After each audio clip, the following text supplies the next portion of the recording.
Hello, everyone. Welcome to another edition of For the Health of It, a new segment on health and wellness dedicated to getting important health information out to you and to our community. I am Dr. Trevor Kinlock, pastor of the Metropolitan Seventh-day Adventist Church, and today we have a very important topic that we want to talk to you about, we want to share with you, and that is on recovering and walking through grief, recovering from grief. And we have a very special guest today that has joined us. That is none other than Miss Janine Jones.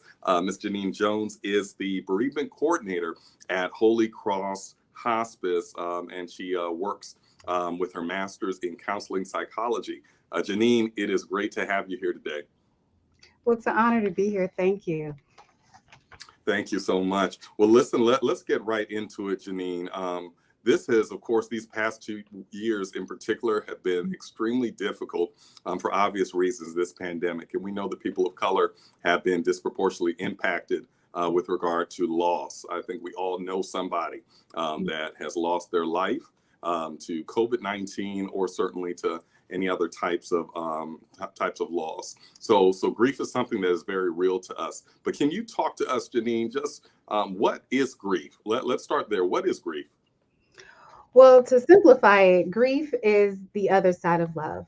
We grieve because we lost something that we loved, we were attached to. Hmm. And grief, on a more clinical terminology, is the internal workings that someone feels when they lose something. Hmm. Mourning is the external expression of your grief, but grief Hmm. is internal. Okay. So grief is that internal sense of loss that we feel. Yes. Okay. Okay. And, Yeah. and And one thing that I try to share with family members, grief is a reflection of the relationship. So if grandma passed away and, you may be crying, but your brother may not be showing that same level of intensity, it doesn't mean that he's not grieving. It just means the relationship was different Hmm. between, you and your grandmother and your brother and your grandmother. And then also, Hmm. too, the personalities. Each of us grieve differently. Yeah. So I try to remind people that please don't compare your grief to a family member because it's Hmm. about that relationship that person had with that individual who passed away. Absolutely. So everyone grieves differently. So understanding and giving people the space to grieve in the way that is best for them that they need to. Hmm. Yes, that's Okay. very important. Hmm. Okay. So with regard to grief, if you've been introduced or experienced grief perhaps for the first time, and Mhm. perhaps for some for more than once, there is this sense of being rocked and jolted, like your whole world being kind of spun around, Mhm. by this very traumatic event. When does that end? When does grief end? There's a sense of, is there a beginning and an end to the grief process? Can you talk to us about that? Okay, well, there is really no time limit to grief because grief changes who you are as a person and it becomes a part of who you are. However, there are different phases of grief. And Hmm. like you said, you have that initial shock where the reality that your loved one is not there and based on the way that they passed, some Hmm. people it's a sudden death where it was unexpected. It could Yeah. be a prolonged death where you're experiencing anticipatory grief. But either way, you have that shock because the person is no longer there. Hmm. And then you go through the accepting the reality that this person is not going to be here. Hmm. You go through that, and then the processing the actual grief. And I tell people that's the hard part. That's where Hmm. you have to like take the clothes out of the closet. You have to change the bank accounts, things like that. And that's really a hard thing to deal with. And then one of the things that we don't really talk about a lot is adjusting to the world without your loved one. Hmm. And that's where you experience those secondary losses. Hmm. Who am I now? If Right. it was a spousal loss, am I still a wife or am I still a husband?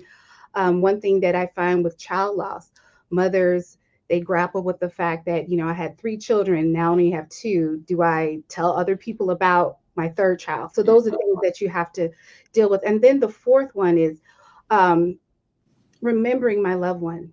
Do I pretend that they're not here, or do I find something that will keep their memory alive? And Mm-hmm. and so those are kind of like the four stages that you go through.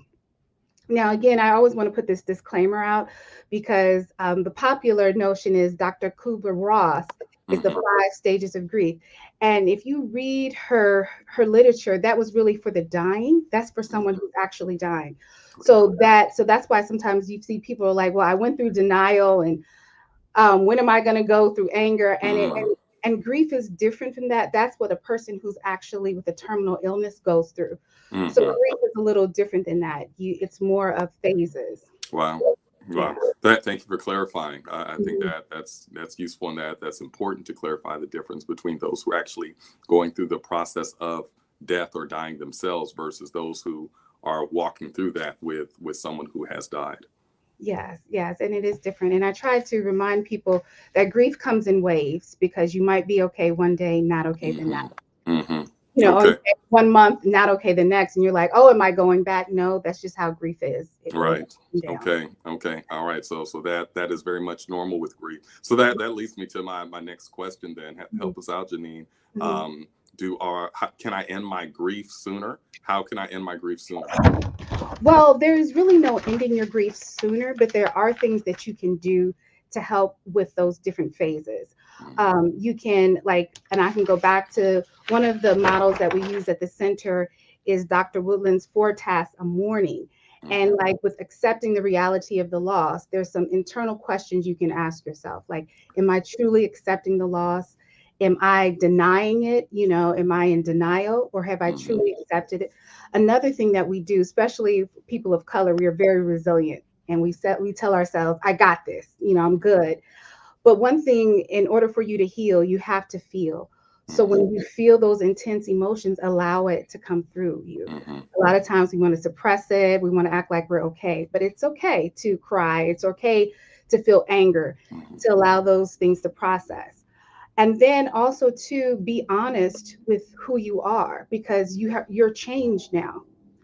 So it don't go back to trying to be the person you were before you lost your loved one. Accept the Mm-hmm. fact that I'm a different person now. And what does that look like? Mm-hmm.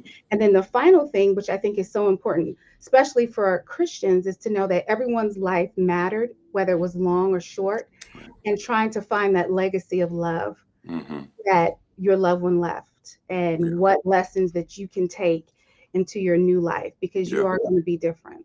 That's powerful. That's powerful. That finding that legacy of what? Love, legacy of love. Mm-hmm.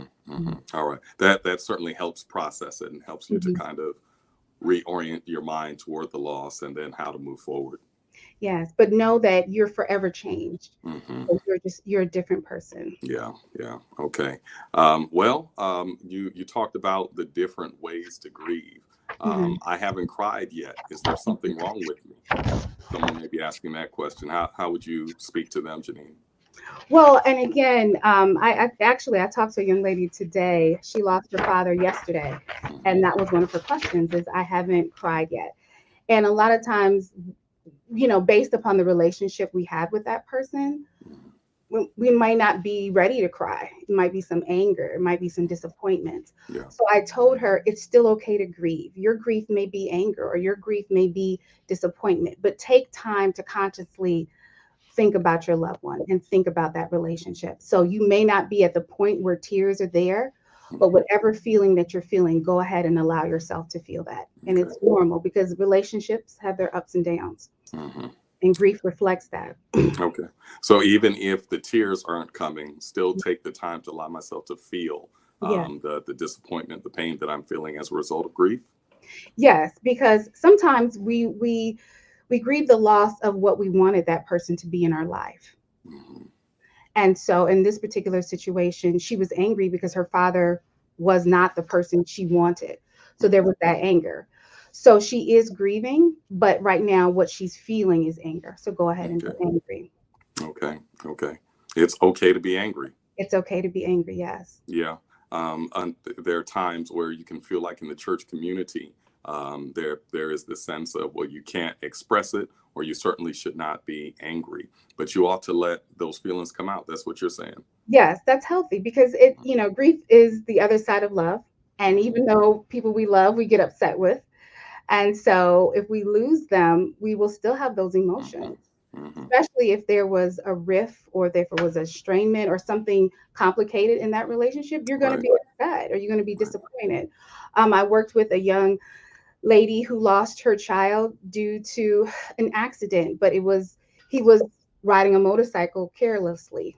And Hmm. he leaned back and he accidentally killed himself. So she was Hmm. angry that he was not careful, that he didn't do what he was supposed to do. But she still loved him, but part of her grief was that anger. Right. So she had to deal with that. And once she dealt with that, then the other emotions were allowed to come up. Okay. All right. Got to deal with it. Got to give yourself that permission to feel. Got to allow yourself to feel Mhm, those emotions. mhm, Janine, this is so good. Thank you so much. I know that this is extremely helpful to mhm, someone that is out there. And as a matter of fact, if you know anyone that is out there that needs to get this message, please share this with them. mhm, We're going to come back in our next segment and do some follow up conversation on grief. We're going to have Janine with us again. Janine, thank you so much for coming today and mhm. sharing this information with our audience. And I want to thank all of you for watching us today, for watching another edition of For the Health of It. If you know that this has helped you or been beneficial to you or can be for someone that you love, please like, please share, please subscribe, follow us on Facebook and YouTube. And we just want you to remember God wants you to be prosperous and in good health. So Amen. let's take care of ourselves so that we can live our best lives. Thank you, everybody, for watching. God bless you, and we will see you next time.